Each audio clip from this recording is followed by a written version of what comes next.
of Chat with the Experts. I'm your host, Shawn Young. I'm the CEO and co-founder of Classcraft, a platform for student motivation and behavior intervention. And in this podcast, we do our best to basically get interesting guests and who've been doing a lot of work in the education space, both from a research perspective, but also, boots on the ground. And the goal of this is to distill learnings, research-based learnings from authors, from researchers that aren't always, available to educators. We know that there's a lot of research, a lot of best practices have been well documented in education. Unfortunately, a lot of those are hidden behind, paywalls for articles or lengthy reads. And, the purpose of this podcast is to distill that into a conversation that you can listen to on your commute or while you're doing the dishes or while you're grading math problems. So my guest today, Dr.Nikole Hollins-Sims, thank you so much for being there. Thank you. Thanks for having me. So Nikole, I'm just going to read your bio so everybody knows who you are, and then we'll get started. Okay. So Nikole Hollins-Sims, EDD, is an educational consultant and strategist. She serves as a technical assistance coordinator for the Midwest PBIS Network. Dr. Hollins-Sims is a former special assistant to the Secretary of Education at the Pennsylvania Department of Ed. She has previously served as an educational consultant for the Pennsylvania Training and Technical Assistant Network, PATAN, in Harrisburg, where she was the co-statewide lead for the Learning Environment and Engagement Initiative. Dr. Hollins-Sims is a Pennsylvania certified school psychologist and has conducted research around caregivers of children of incarcerated parents and their motivation to engage in family-school partnerships. Dr. Hollins-Sims has been awarded as a moral and courageous leader for education by Cabrini University in 2021. The 2021 American Psychology Association Anti-Racism School Psychology Emerging Professional Award, that's a mouthful, and was named the 2021 Pennsylvania School Psychologist of the Year. Big year 2021. And in 2022, Dr. Hollins-Sims served as the lead author of the book titled Creating Equitable Practices in PBIS. Super interesting topic. And Dr. Hollins-Sims has also recently launched her own business, Hollins-Sims Consultation. So thank you so much for being here. Really a pleasure. And we'll talk about all this work in just a sec. Sure. But before we get going, here's my icebreaker. What is your hobby? It's funny when I think of that question, I'm like, really, what is my hobby? I don't even know, right? I can say this. I have a 5-year-old son, and Okay, so having a no time 5-year-old, for hobbies. There you yeah, go. so he creates the hobbies for me. Yeah. But I can remember, this is going to sound really kind of nerdy, so just geek out with me for a minute. You've got the right person you're talking to here. Okay. Huge self-confessed nerd. So my husband, when we first met, he wanted me to always go to the movies with him to watch Marvel movies. And I always said, no, no, no, no, I'm not interested. My son comes along, COVID happens, we're quarantined, and Disney Plus becomes life. Part of your And house. so my son actually makes me sit down and watch in chronological timeline order the Marvel movies. Nice. And so now that's like something we are excited about. We look forward to the new movies that came out. And so Ant-Man is out right now. Did you see it? Not yet. Me neither. So like that's become, I guess, a hobby. Well, something that I look forward to. Prior to 2020, I'd never watched a Marvel movie except like the very early ones, like Iron Man 1 or whatever.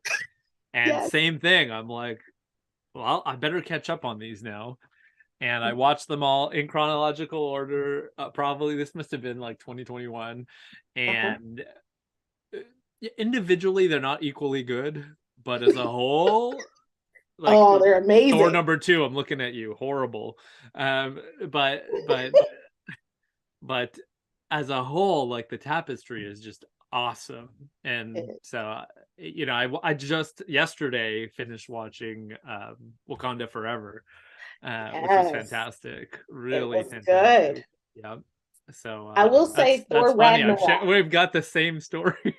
Thor Ragnarok, personal huge favorite. Love it. Yeah. Redemption for Thor too, in my Yeah. opinion. I mean, Mhm. but Korg is my favorite. He's like that rock guy. My Yes. favorite character in the entire MCU is that guy. He's so funny, uh, to me, Yes, he is. anyways. No, he's hilarious. Yeah, yeah. And did you watch the Guardians of the Galaxy Christmas special? It was So good. It amazing. was It so was good. amazing. My child at 5 years old now says, "That's Kevin Bacon," whenever he Nice. sees him, because we watched the holiday special. Proper, culture transmission, There you fulfilling your go. role as a parent. That's so funny. Yes. Yes, it's awesome. Oh man, I don't know a lot of people who have that exact same journey as me. So another point we have in common. That's funny. Pretty cool. Yeah, I'm not alone. Yep, yep. So okay, so tell me about your work. You've been working in, behavior and PBIS, and you just wrote this book. Mhm. Won all these awards for it. So, why did you get into this?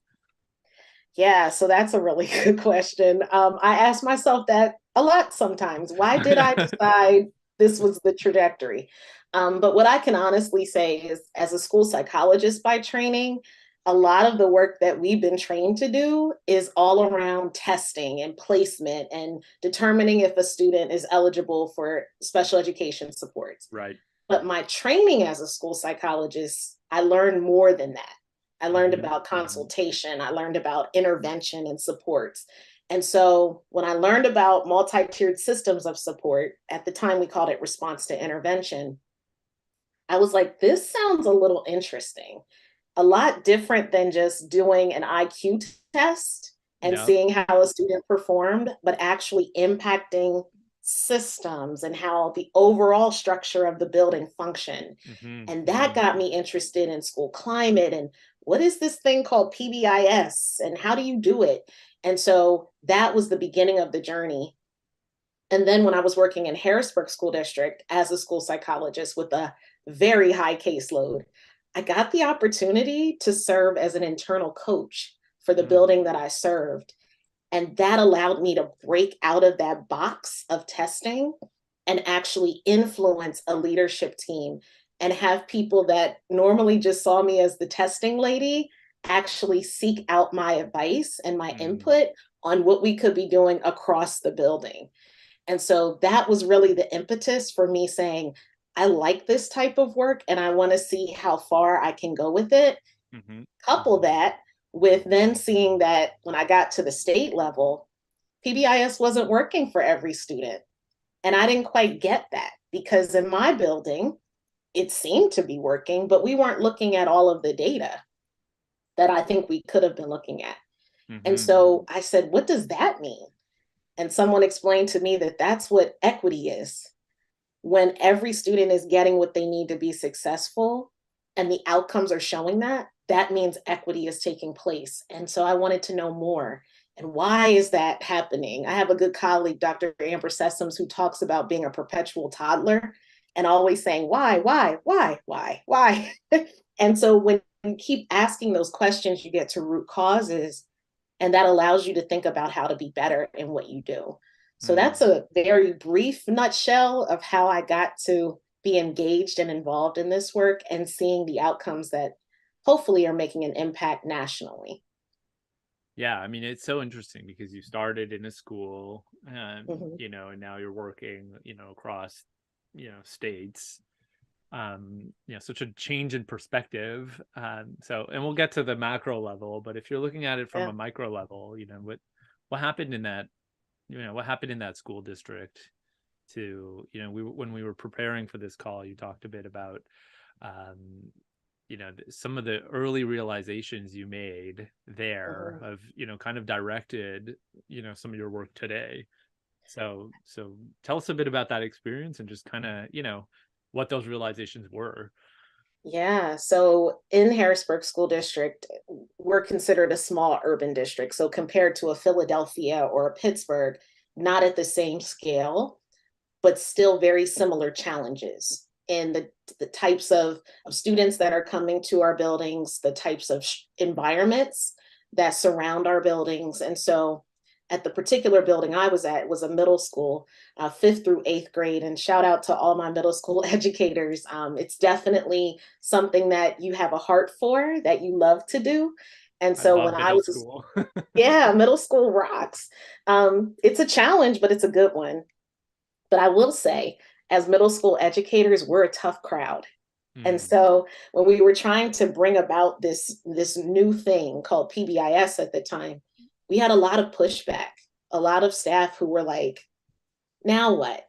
Here comes mhm. one more thing that we now have to think about. And kids should know how to behave by the time they get to middle school. Like that was the mantra that we were hearing. And so when I was doing trainings introducing this framework, I had a few staff members who were very resistant, one of which turned her back to me and essentially verbalized, here we go again. Oh, And she it's physically because, turned her back to you. yes. Yeah, yeah, yeah. Oh, yeah. And it was because of frustration. We're Mhm. in the trenches, and now here you come to tell us what we're doing has been wrong and we should change it. And so I had to undo some of that history that unfortunately I could relate to. As hurtful as it was to have that experience, it spoke to me that we had to Mhm. approach this a little differently. And so that really drove me to think different, because when we normally do this work, it's very student driven. Make sure the students are buying into whatever acknowledgement Right, systems right, are in place. right. But you need teacher buy-in first, right? That's what it was for us. And it Yep. made the biggest difference because we approached it from how do we get the staff on board the most? Mhm, And we thought about the kids secondary, mhm, because we had swag, we had a grant. And so we had shirts and pencils and all that. We had the staff do that piece first, wear the shirts, model that this is important, that there's a sense of mhm, pride mhm, in being a part of this community. And that really helped turn the tide. It took a mhm. lot of time, which we know systems change will take time. But we started to nudge those staff members that were uncertain to jump on our side. And then the one that turned her back on me 2 years later came and put her arm around me and said, I didn't believe in that stuff, but you actually made a difference here. Mhm. And I was like, whoa, okay, so it's possible. So that was the experience that really let me know that it could be done in other Mhm, places, but mhm. you have to know the context that you're operating in to make it have an But still impact. it starts with shifting the teacher body, the staff. We talk a lot about school culture, Yeah, and you're right, a lot of people are thinking about, students and getting them to care and etc. But like the truth is, if the teachers don't buy into that story, there's a story, like a culture is a story, story. right? So if they don't How buy that about? story, Mhm. then how are they going to be good storytellers for the students? Wow, that's powerful. That's So, true. wow, thanks. I'm just repeating what you said in other words. But I like that. The Yeah. storytellers, they have to Hmm. communicate that it's important too. Yeah. Absolutely. Yeah. So okay, we'll talk about the intervening work, but you just wrote a book, creating equitable practices in PBIS. I really care about this topic. Um, I think that there's just specifically in behavior intervention, we know that that's one of the places where there's the most disproportionality in terms of, you know, opportunity, fairness, equity, across the entire school system, and this is true in every state. We so and as somebody who runs a behavior platform approach, I really believe we can have a huge impact at scale by a having these conversations and b putting in place systems to both empower and hold educators accountable. um so anyways, I really care about this, but obviously you do too. You wrote a book, so what is it, why did you write this book, and what would we learn if we read it? Yeah. So I wrote the book because I found that when I was training teams across, at this point in Pennsylvania, They knew how to do the key cornerstones of PBIS, like they had training materials that were specific around that. What was missing was how to embed equity into those processes. Often what I found is we would train on, let's say, tier one. So you build an acknowledgement system, you have a data system, you think about practices at the classroom level, the expectations, 3 to 5 expectations. People could do that. Where they missed the mark or didn't have the roadmap was, how do we engage students in this process and get authentic student voice? How do we engage families in this process and get authentic family and community voice into the things that we're developing, whether it was the expectations or the matrices that you would see around buildings? That was missing. In addition, that whole data understanding or that data story of who's receiving outcomes that are positive and who's receiving outcomes with the same level of support that are not so positive, and what could we be doing differently to root cause analyze why. And so the book really was an outgrowth of seeing those outcomes happen across buildings and teams actually saying to us, we want to embed equity, but we don't know where to even start. And so I'll never forget it. I was sitting in my car, probably early 2021. You know, you have COVID brain, so you have a lot of time on your hands. And so I said, I should write a book, because then it's a one-stop shop. Right. And people can have something easy to pull and say, how do I set the foundation? How do I begin the journey? How do I become data rich and information rich? Because often in schools, we have a ton of data, but we're information poor. We don't know what to do with all of it or how to put it in place. And then how do we address pushback or that resistance that just comes with this type of work? Systems change one, followed by now having people unpack things like bias. That's heavy. And so there's a lot of, there's a lot of shame attached to that for the white majority of educators saying, well, I have these biases. Am I a bad person? Right. And to take it up a notch, even me as a Black woman, I have biases too.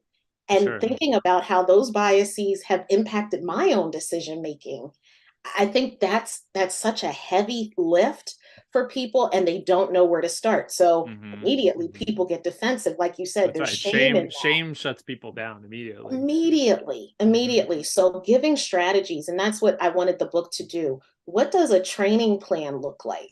So that you're not having those, which I can't stand these things, but they happen all the time, where you bring the whole staff together and someone like me comes and says, bias is this, and you shouldn't do that. And then everyone walks away deflated. Why did we have to sit through that? They don't buy into it. I wanted intentionality behind what it is we do. So start with the core team, train in that regard, train them on how to address disproportionate data, and then go to your grade level teams and train them and build a cascade of training so that people aren't just getting a one-shot deal or spray and pray, but actual coaching along the way. So that was the premise of the book. And I engaged with co-authors who I think bring such a perspective that's needed. One who has worked in a lot of rural and suburban settings, another who is a professor and does the program evaluation of PBIS in our state, who could give that names just for people listening, their names. Oh yes. So Dr. Erica Karuder and Dr. Tim Runge. Yeah. Hello to both of you. Yep. They're amazing. They are amazing. And I'm so grateful that they decided to join me on this book journey. But so is the book, so a couple of things. If you're listening in, PBIS is positive behavior interventions and support. Sometimes people just say PBS, positive behavior supports. And we're talking about an educational practice where You instead of focusing on trying to control students and punish them when they don't, respond to your control, instead teaching them the behaviors that will lead to them being successful and being, good members of the school community. And so, that what we is often called expectations. Nicole said that a bit earlier. What are the expectations? She also mentioned matrices. So this is a common document that is created in this practice, where you will have different a line for each type of rubric. So some places will put them as skills or competencies, but they're basically being respectful, for example, as a line. And then different contexts on the vertical side, where you're talking about what does being respectful in the classroom look like versus in the hallway versus etc. So just to put some lingo here. And so a lot of schools, when they start, they want to shift away from, okay, we've got all this problem where we're punishing kids. And of course that creates resentment. It creates this very negative culture, and it doesn't create long lasting behavior change. This is a well-documented research practice where, let's focus on the positive and let's give kids feedback so that they can learn, what they're supposed to do, and we can, grow them. There's a whole other level to this about like tiered approaches and, how to use the data. But in a nutshell, that's, the tier one part of it, what schools are doing for most students. So a lot of schools, when they're doing PBIS, they are doing that. And then, to like reinforce the positive, they have this token system, which is kind of a hallmark for these systems, where they'll like pay money for tickets for positive behavior. I have a lot of opinions about that, but basically looking for ways to motivate kids to respond to these behaviors. So that's like probably, a lot of schools have done that, and your book is helping them level up from there, right? It's not like, how do I get started with PBIS? That's not for me. This book is for, I already have PBIS and I want to level it up, because diversity, equity, inclusion, ultimately belonging, that's what we're trying to create in these schools, is not being served by just the basic what I just described, right? You got it. Okay, so the book is for people already doing it, but they need to level up. So what do they do to level up? How do they do that? What does the book say? So it says a few things. So one of the things that I think I want to make very, very clear is that the importance of voice has to be at the crux of that level up. Okay. So often the voice is people like you and I, the educators that are very versed in education needs and know how to do this on a consistent basis. Sometimes when we're building these infrastructures, and that's the key thing about PBIS too, is that it's a framework. So we can embed practices that make the most sense in our context around the premise of this framework. Where we miss the mark sometimes is when we think we know what's best and we haven't listened to people like our students, like our families, like our communities. We wonder why these things fail. Or we wonder why there's not buy-in. And it's because we haven't done, which we call out in the book, radical inclusion, which is the ability to listen without having a response prepared, the ability to listen without knowing whether or not we agree with what they're saying or not, but actually taking it in and applying what we've learned from that listening and being responsive to it. Got it. So that's a key level up that I think can make the difference between status quo PBIS and equitable PBIS, because now I'm meeting the definition of equity, which one of the components is co-construction. I see. So that co-construction comes from those voices that traditionally have not been included in a lot of that decision making. So what follows from that? Like, what are some change? Like, let's say you do the radical inclusion, you do that. What does PBIS before and after look like? What's the difference? Yeah, so an example would be, let's say, to your point about a token economy or the things that people can receive acknowledgements for. The goal of that is to build community in the school too, but also to develop some intrinsic motivation. So doing that for a time, but then hopefully building in that intrinsic part.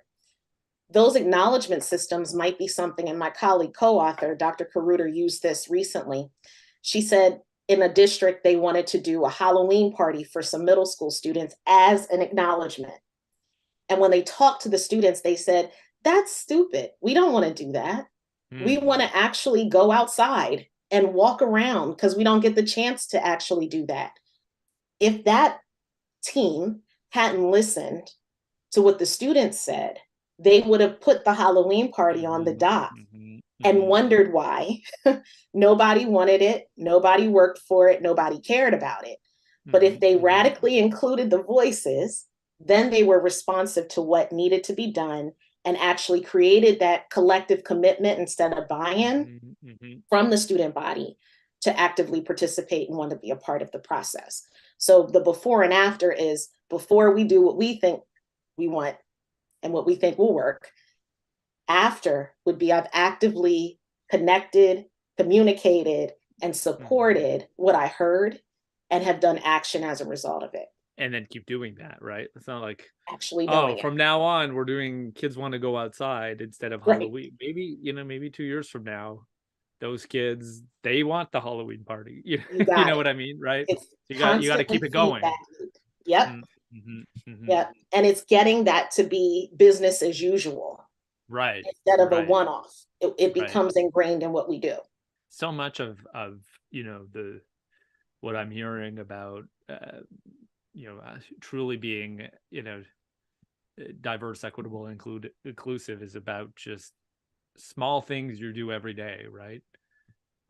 As opposed to this big we're gonna write it on the walls, like marketing campaign about it. It's actually like, why don't you just talk to these people and make a point of talking to them? Simple but hard, actually, right? It's true. It is simple but hard. And I think to a lot of credit to people that have tried it and maybe haven't gotten the results they wanted. Like maybe they put out an all call and students didn't respond, or they put out an all call and families didn't show. And that can be so soul wrenching that you just say, well, I tried it last time, nobody came, screw it, Yep. Exactly. So it's being persistent, and in that persistence, finding the small wins, which I appreciate you mentioning. You can't bite off the whole elephant. So take chunks at a time and do what you can to see the outcomes eventually happen. Okay, so one is radical inclusion. Listen your butt off and take action.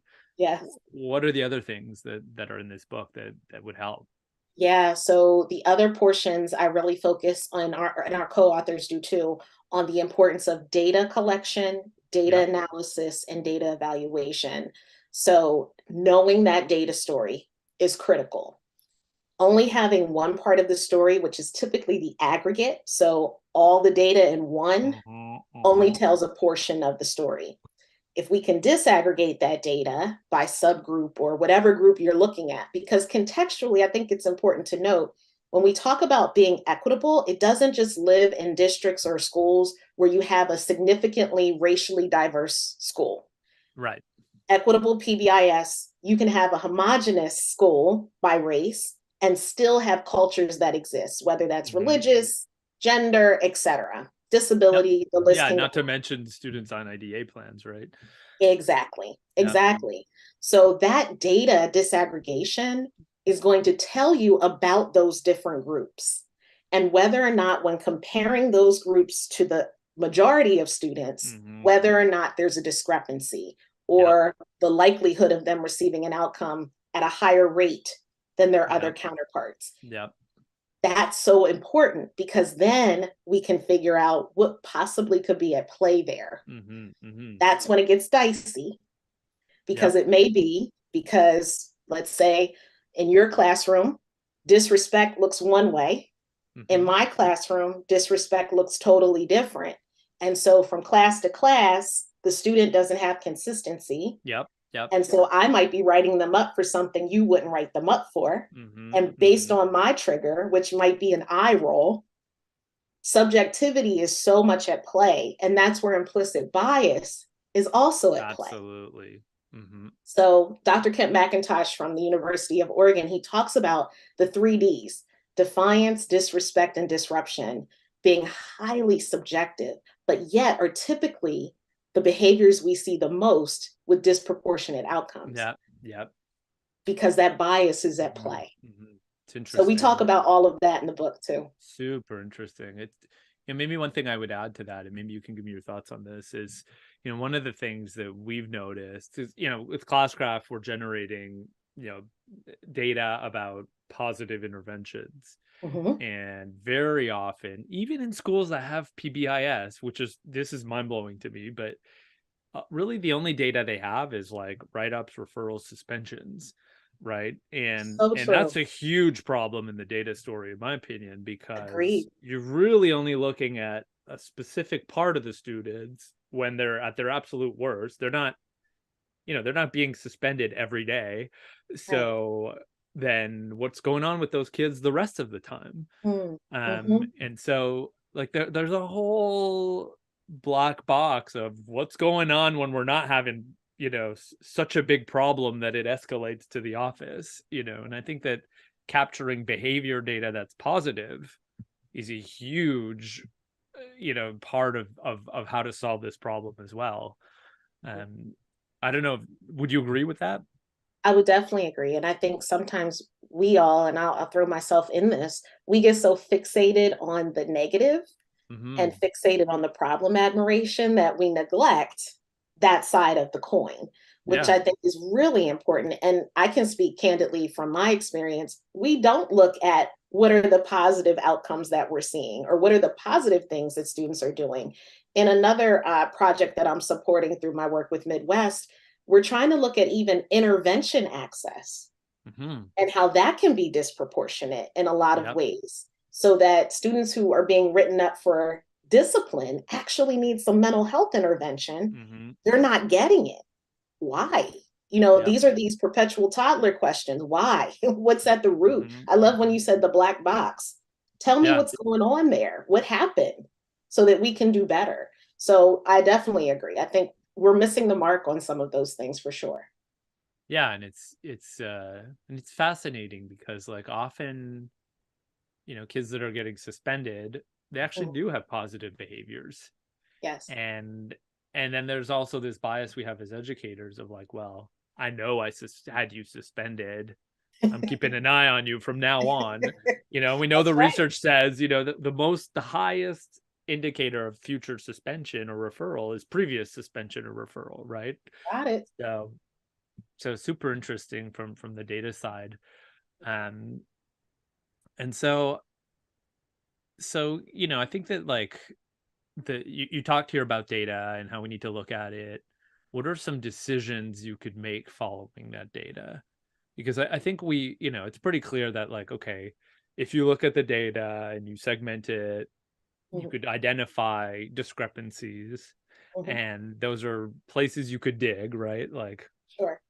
oh, this seems off. Let me see what's going on, and let's get the qualitative, input from the teachers or whatever. But like, what do you do? Let's say you notice a discrepancy. Let's say I'm a school leader. I'm looking at my data. I'm like, oh my God, my black boys are being suspended 3-1. Yep. Now what do I do? Now what do I do? And Yeah. that is what we hear all the time, which was Yeah. what I was saying about why I wrote the book, because those are the types of questions I was Hmm. getting to. Hmm. One of the first things that I think is important to do is really drill down in that data. So, yeah, that risk ratio information, 3 times more likely than their peers to be receiving fill in the blank, out of school suspension, discipline referral, etc. Why? Again, Hmm. where is that happening the most? So, what we would say in the work of database decision making is we need to create what's called a precise problem statement. Ah, So, it's not enough for me to just say, the cafeteria is out of control. That's not enough for me to yeah, actually pinpoint action. So, I need to be precise: who, what, when, where, and why.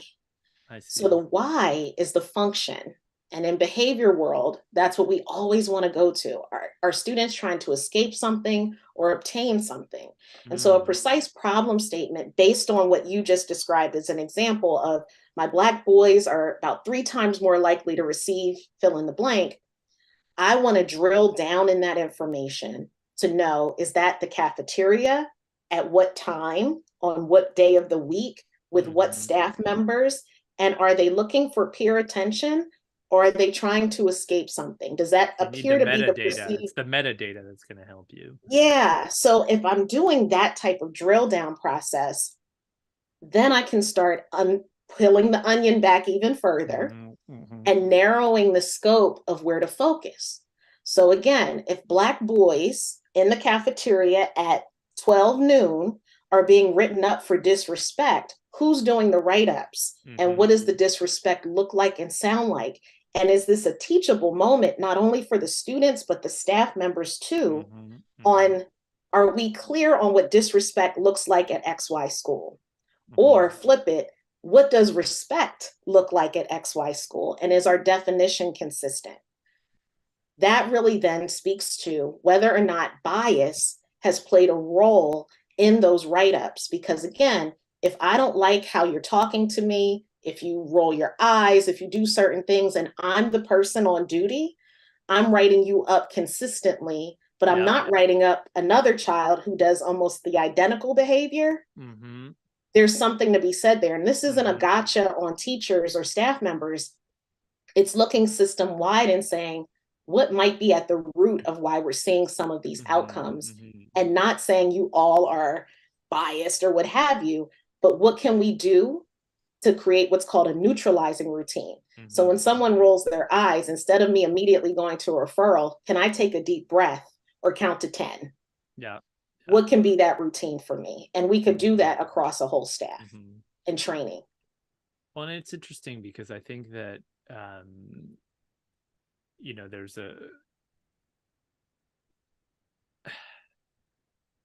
what you said, you know, this isn't a gotcha. I think, you know, when you're trying to do this level of, you know, intervention, if you're a school leader with your staff, framing that the right way is going to make or break it, right?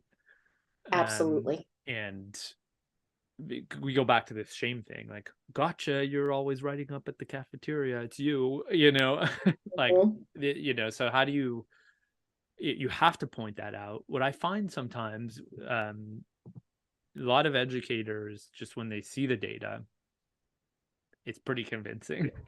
They don't realize it, right? You don't realize, you're just going through your day and, you know, this happened, and, you know, you're intervening on behavior all the, like, teachers all day, all the time, whether positive or negative, are intervening on behavior. Having the data to just point out, you know, things creates a light bulb. Like, sometimes you maybe don't even need to tell the story, just like, hey, look at this data, what do you think? You know, no, I agree. And I like, sometimes the data can speak for itself too. Maybe that's a strategy. I'm thinking out loud, but we've seen that where the data, you know, teachers are able to read a graph, you know, and here's some data, what do you think? You know, so that's interesting and important, I think, to, you know, what you're outlining here.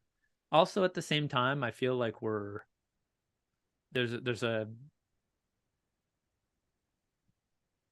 you know, from an anti-racist perspective, there's a bit of a line here where it's like, well, how much wrapping do we need to put around this? If there's an actual bias problem, call it out.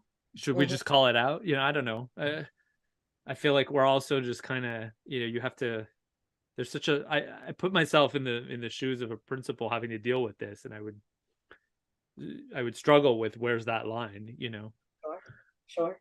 And it is a struggle, and it really speaks to knowing your people. Yeah. And so as a school leader, you know your people, and maybe that message doesn't come from you. Maybe that message comes from other teacher leaders.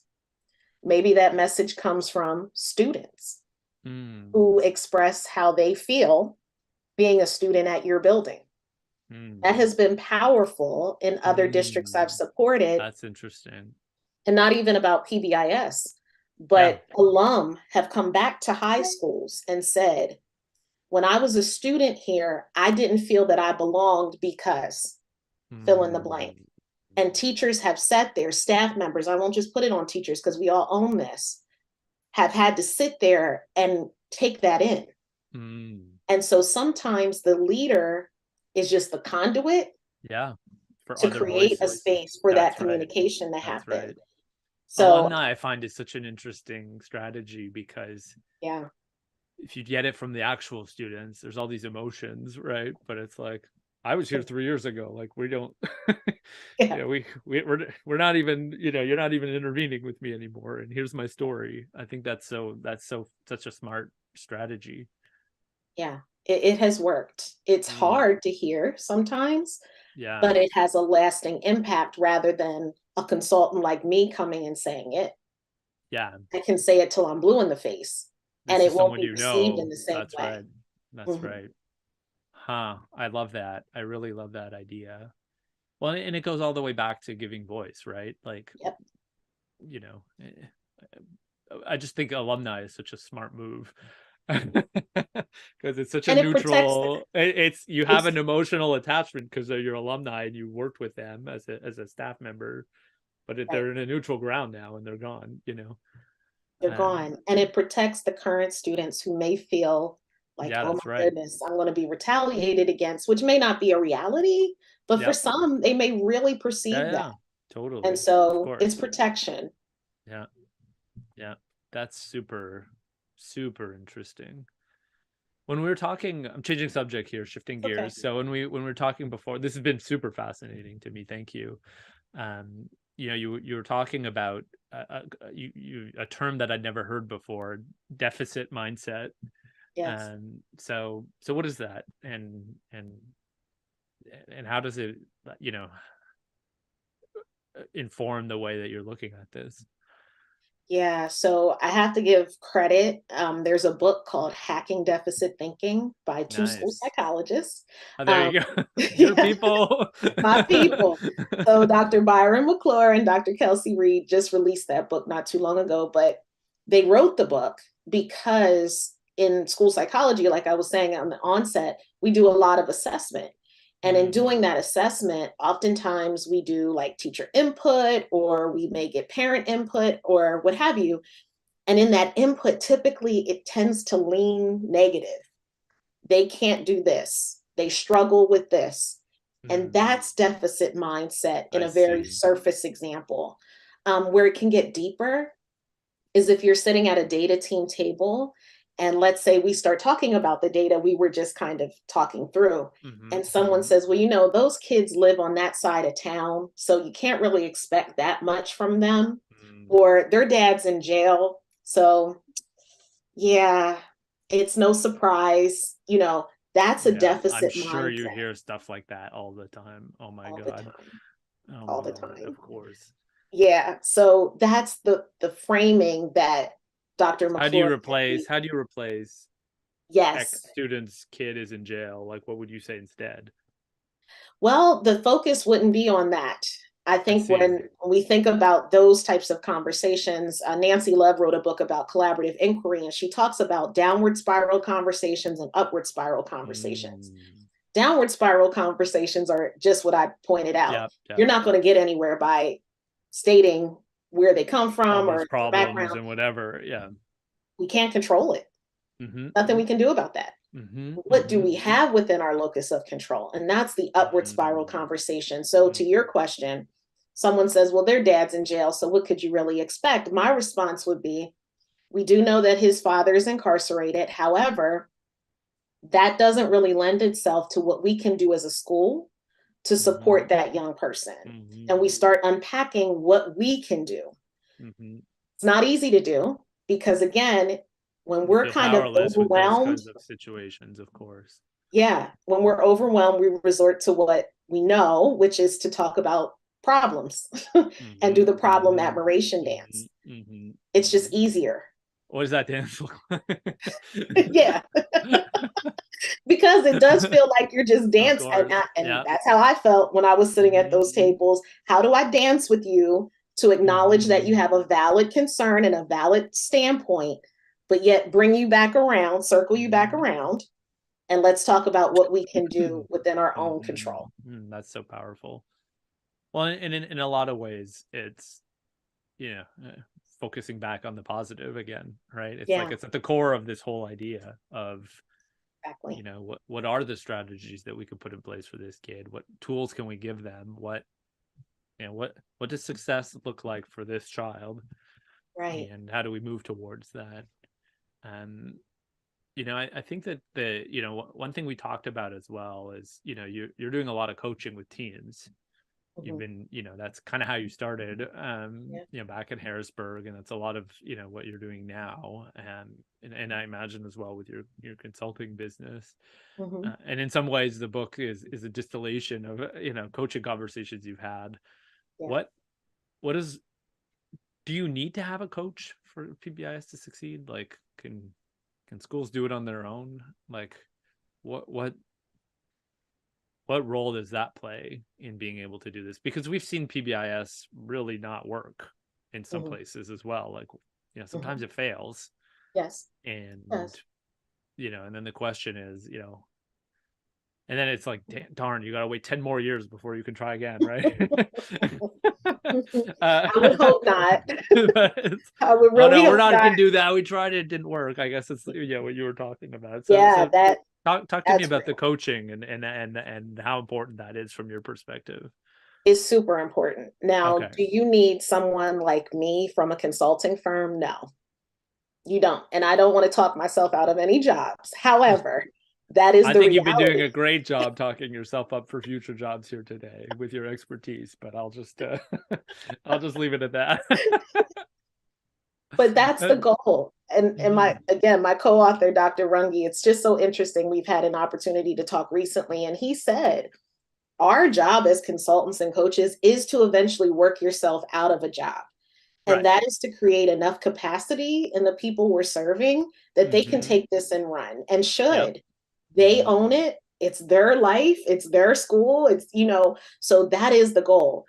But coaching is critical no matter the initiative or the innovation, Hmm. because you need someone who can be a guide on the side to just kind of validate you're on the right track or to Yeah. course correct you Hmm. along the way. And who doesn't necessarily have stake in the game? At least not to the level of being Yeah. so involved that they make it about them, right? Or get super emotionally attached to the thing. There you go. There you Yeah. go. And so internal coaches, which is how I was in Harrisburg, I was a Harrisburg School District employee Hmm. and I was the internal coach for my building. And I then we see. had what were called intermediate units. So these were regional Yep. training and TA entities in our state Hmm. Hmm. who supported us as internal coaches. So it was like a cascade Yep. of support that went from state level department all the way to regional supports, all the way to local supports. Yep. That's a level of coaching that has sustainability so that if there's Hmm. turnover, like when I left Yep. Harrisburg, I was nervous because capacity wasn't really built. It was built Hmm. enough, but Hmm. then the person Hmm. who came in after me had to almost start all over, which Yeah. is sadly what happens. Yeah. So Yeah. you need those external coaches too to sort of know the history so that Hmm. whoever takes on that role has someone that knows how to progress in a way that it makes sense for the team that's already in place. Hmm. Coaching's Okay. critical. We're coming on time, but one last thing I want to hear about. Elephant in Sure. the room, pandemic. There's all these headlines about post-pandemic, student behavior and, Yeah. how terrible it is. What are your thoughts on where we're at today? We're 2023. We've been back to school for a bit. Yeah. What's going on from where you're sitting? A lot's going on. um, there's so much that I think has always been there. Hmm. And yet I think it's finally come to the surface Yes, I agree now. with that so much. Yeah. And I'm afraid that I don't want to say it's too late because I'm Mhm. ever optimistic. However, Upward spiral, right? yes, I got to do the Yeah, upward yeah, spiral. yeah, yeah. But I do think this is an opportunity for us to be way more intentional about how we look at things like mental health, how we look at Mhm. things like equity, and not put them at odds with each other. Mhm. Because I find that people, and I've done trainings where people have said to me, well, we're focused on trauma and mental health, so we don't need to talk about equity. Mhm. Actually, Yeah. All of that fits under that umbrella. So how do we build those connections for people explicitly, that when they're doing that type of work, they're creating equitable practices that are supporting all students? That's the piece that I would want people to walk away with when they think about being in, I call it post 2020 space.